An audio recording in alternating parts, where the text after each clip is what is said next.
Kevin.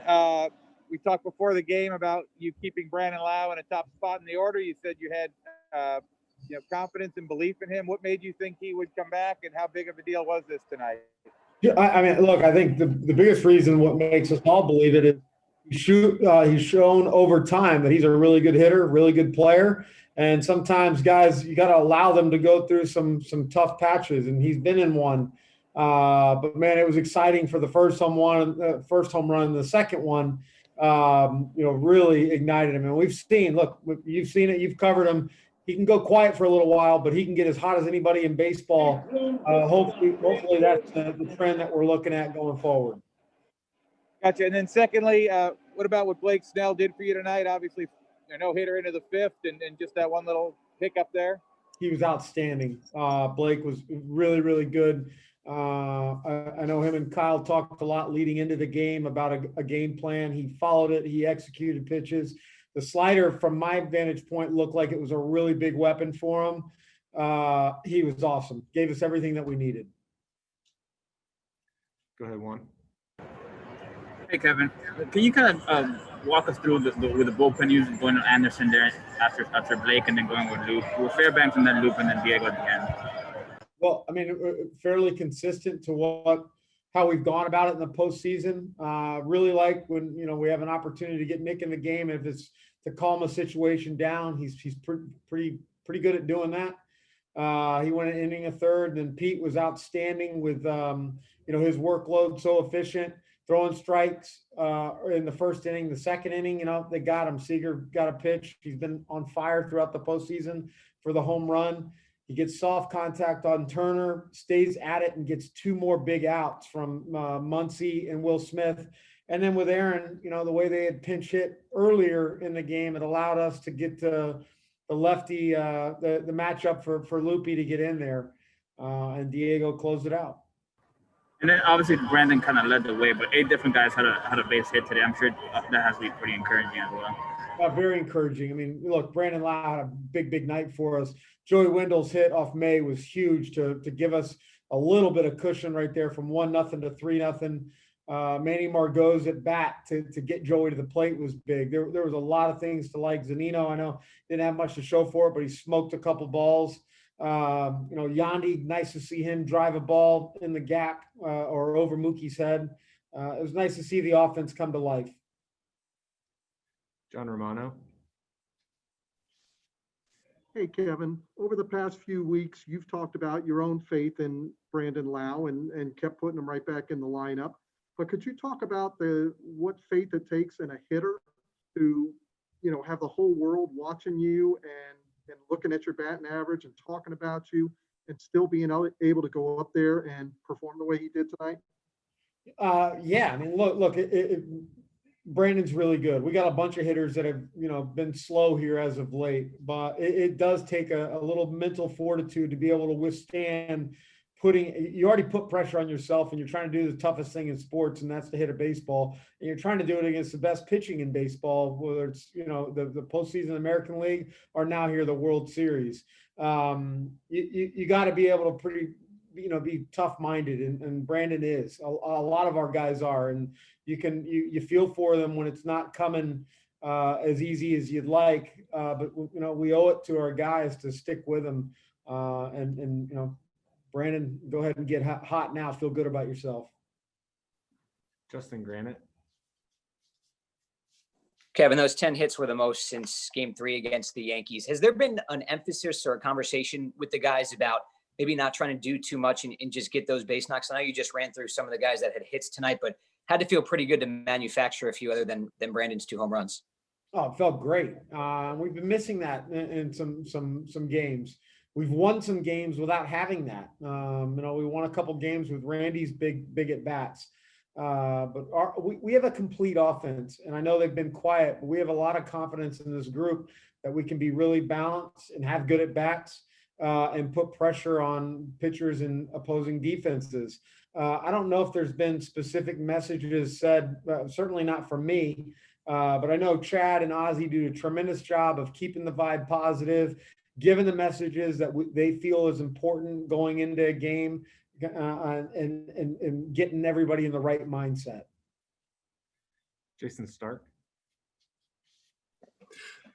Hey, Kevin. I'm fascinated by the way you use Nick Anderson. He's obviously not your closer. Is there a name for what he is on your team? I don't have a name for him. Just come in and be good. Be Nick. We've seen the guy. He's been as good as any reliever in baseball from the day that we acquired him. And when the game's on the line and he's available, we're going to go to him. He does so many things. The stuff is dominant, but he does so many things really, really well. He's efficient. He controls the running game as good as any reliever. There's just a lot to like about what he does and other guys, but Nick is invaluable to us. I don't have the best name. I'll let you come up with the name. Sounds good. One other quick thing. Using 2 pinch runners at the same time, is that something that you've done in the past? Did you feel like a hockey coach changing lines? Yeah, a little bit, just with we knew we were going to get Phillips in the game for Randy once he got to the plate, and just figured, look, we can swap out just to catch an extra feet. Those guys can really throw in the outfield. If Bross comes up and gets a base hit, we want to give ourselves the best chance to open the game up a little bit more. 2 runs, 3 runs, 4 runs, it's magnified in these games, and whatever we can do to help our pitchers out, they have certainly helped us out to this point. Thank you. Tim Brown. Kevin, I'm curious what you've seen over how the Dodgers are approaching Randy. I think if you suspected maybe they were pitching around him last night, you probably got your confirmation tonight, and how that might impact future lineup decisions or batting order decisions. Yeah, it won't impact too much. Randy's going to be right in the top somewhere. I don't blame anybody for being very careful with him, and they're throwing him a heavy dose of breaking balls. He's going to get one here eventually. He's going to get timed up and see it.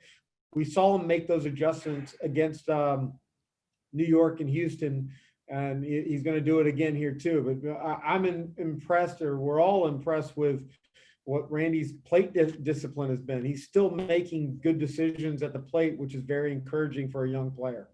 Great. Thanks, man. Yep. Tyler Kepner. Anderson was good for the Marlins, but with you guys, he's been maybe the best reliever in baseball. What have you unlocked, do you think, with Nick to get him to that level? I have not unlocked anything. I just put him in the game.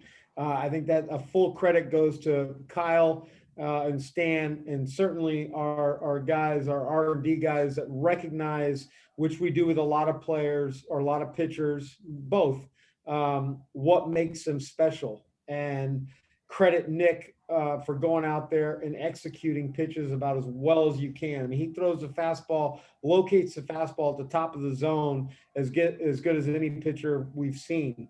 There's a lot of people involved, but I think to give credit to our R&D group, and then Kyle and Stan for the consistent messaging, but certainly Nick for being able to execute it. It's one thing to say it and tell these guys, but to be as consistent as he has been with it just shows how special he is. Looks like we have time for 2 more, so we'll do Anthony Castro-Vince first. Hey, Kevin, we saw tonight the Dodgers, trying to piece it together bullpen-wise and some starter types who weren't fully rested. What did it mean to you guys coming off 7 games in 7 days, but to still have your pitching in a good spot where, guys were rested and a more traditional approach?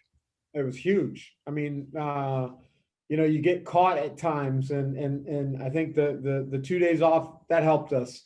I think that what the guys did last night, even though the game got separated, to not have to go to Nick, Pete, Diego, Thompson, Loopy, whoever it is, to not go to those guys. You're just, all you're trying to do is maximize opportunities and make sure you got everybody as fresh as possible when you need them most. And that allowed us to do that the last 3 days. Take the last one from Doe Young Park. Kevin, that question about Anderson earlier, I wanted to ask a similar thing about Loop, to elevating his game this year to the point where he comes in, gets 2 outs on called strike threes, and also you've shown faith in him in some really tight spots in the CS and today. What exactly, other than the arm angle, is there that kind of gives him that? Well, look, Aaron Loop has always been really nasty. We've seen him from his days in Toronto, where we scratch our head like it's not a fun at bat for a left-handed hitter. I think Kyle's done a really good job, and Stan has done a really good job of just instilling strike throwing to him. Throw strikes. Your stuff speaks for itself, and you can see the movement and how the ball, the sinker falls out, the slider sweeps. You see all that from the side. The more that we can throw strikes and then try to pick the best spots for him to come in against the hitters that he's supposed to get out. Apologies for those we couldn't get to. That'll be all for Kevin. Thanks, Kevin. Thanks, Ryan. Appreciate it. Next up, we'll have